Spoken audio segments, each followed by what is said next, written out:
Welcome to Attic Raiders Retro Reviews, where today we're diving down under the ocean in search of sunken treasure, with today's game, Octobuzzy. Released in 1994 by Tomy Active, this game was also brought out at some point under the Chad Valley label. This is a game for 2 or more players aged 5 and up, in which players have to take it in turns to try to steal treasure from the shipwreck without setting off the octopus. Essentially, this is like the gameplay mechanism of Rattle Me Bones, but with the LED and buzzer of operation. But unlike both of those games where you're trying to steal something from a stationary object, this one has moving parts and everything that you're trying to steal from is moving. So it's much harder. And as well as having dexterity, you're going to have patience to get the timing just right.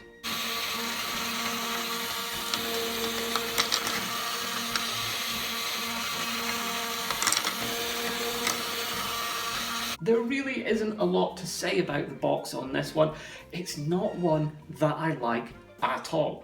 I do like the font that they've used for Octobuzzy, where each letter is a tentacle complete with suckers, but the rest of this design is just lazy. There is no artwork of any kind on here whatsoever. It's just photographs of the game. And I have to say, I'm really not a fan of this blue colour scheme that they've used. I know that this is an underwater game, but this blue colour scheme tends to be something that Tomy Active games use across the board. But it's not about the box, it's about the game. So let's take a closer look. As far as components, there's quite a few different things for you to try to steal from the shipwreck.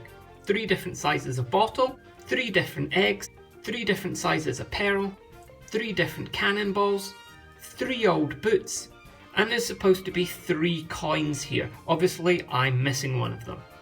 The bottles go into the hold, the cannonballs go into the bucket, the pearls go into the giant clam, the coins go into the treasure chest, the eggs go into the crow's nest, and the boots go into the shark's mouth.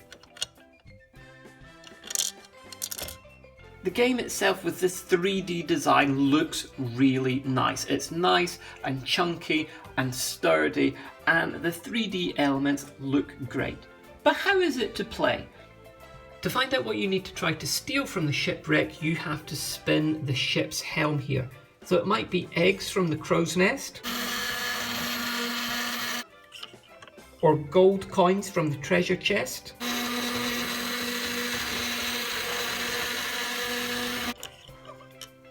or pearls from the oyster,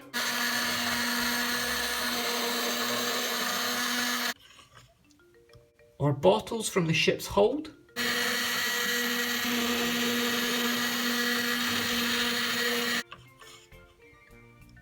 cannonballs from the bucket,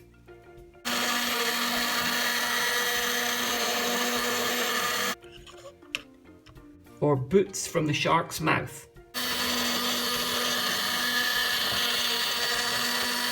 And this spins quite nicely, it doesn't really tend to get jammed.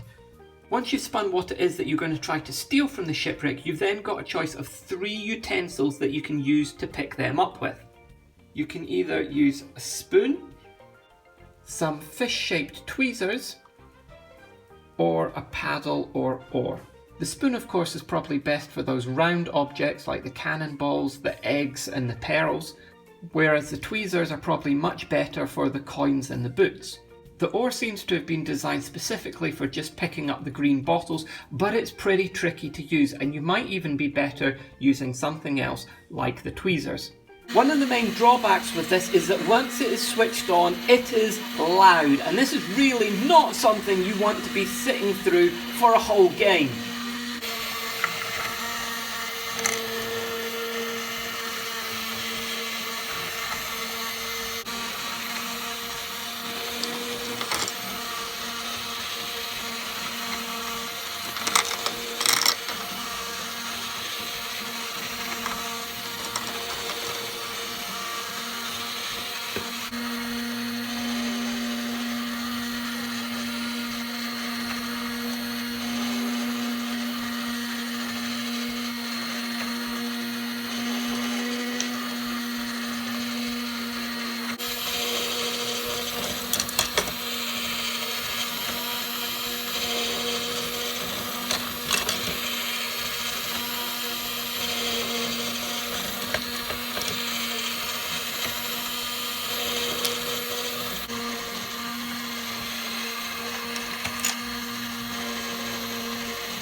In theory, the oar is supposed to be the best thing for picking up those bottles. It seems to have been deliberately designed specially for fitting around the necks of the bottles so you could pick them up. That's at least certainly what's shown in the advertising. However, in practice, it's actually really, really hard to pick up bottles with this thing.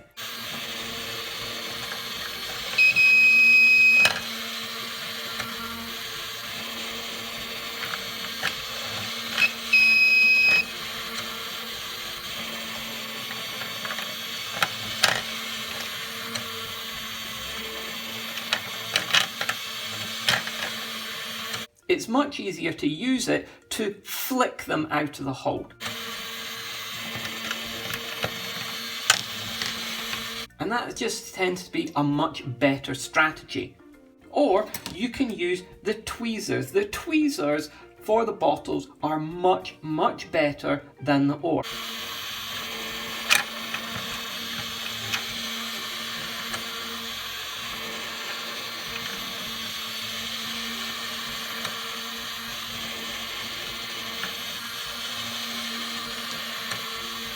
And in fact, the tweezers are good overall in this game.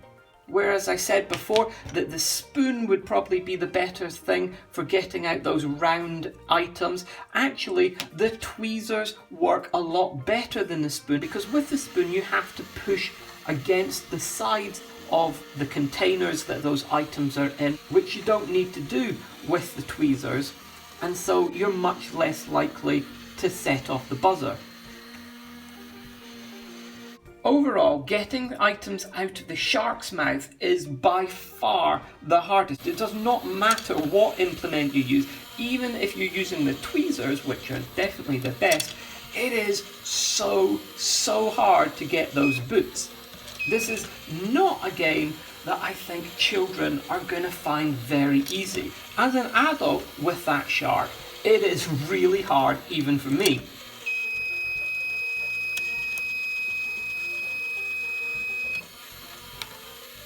Thematically, the octopus in the middle looks great. I really love that it is 3D like this. However, in terms of practical engineering and design, it's really, really awful and fatally flawed. In order to even be able to play the game without it getting set off all the time, you have got to put the octopus's legs into positions which they were not designed to go into. This crack here that I've put this octopus's tentacle into is not where it is supposed to go, but it is the only place that you can actually get it to go so that it doesn't set off the buzzer all the time. If you have the tentacle where it is naturally supposed to go, the movement of this hold grating sets off the buzzer all the time because the tentacle gets caught on the lip here and it gets caught on these studs here.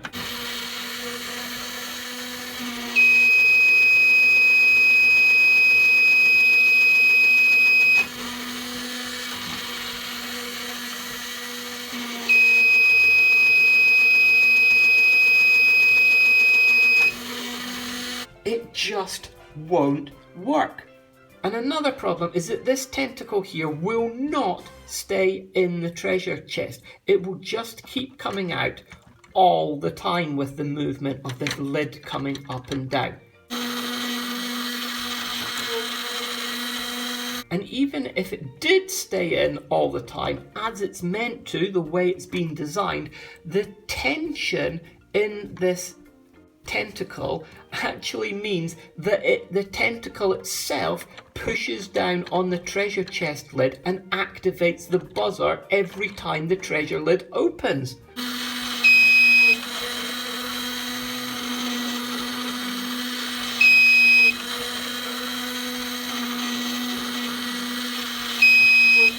It's just terrible design. Now, through the magic of editing, I've made this game look easy because I've only showed the successful attempts. I do, however, have about 20 or 30 minutes worth of footage of me being completely unsuccessful on these obstacles.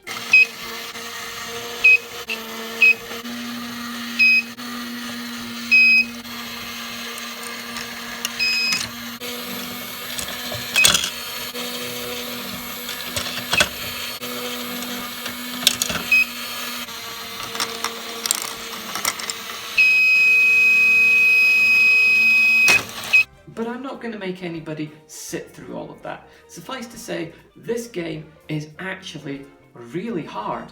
I can see kids giving up on this rather quickly. Now, I do quite like the look of this game. It's not overly detailed, it is quite simplified in a cartoony style, but that's okay. What really kills this game for me is the design being so flawed. Now, obviously, I've come up with hacks in order to mitigate those design flaws, but you shouldn't have to jury-rig a game in order for it to work. It should work the way it was intended to. And it has to be said, the noise of the motors on this thing is going to drive you absolutely nuts, having to put up with that for a whole game. So it is an interesting one, it is fairly unique, but for me, it's got to be a pass on this one. It's not going to be one of my recommendations. However, there's plenty more that I do recommend. So stay tuned. Until next time, this is Attic Raiders Retro Reviews.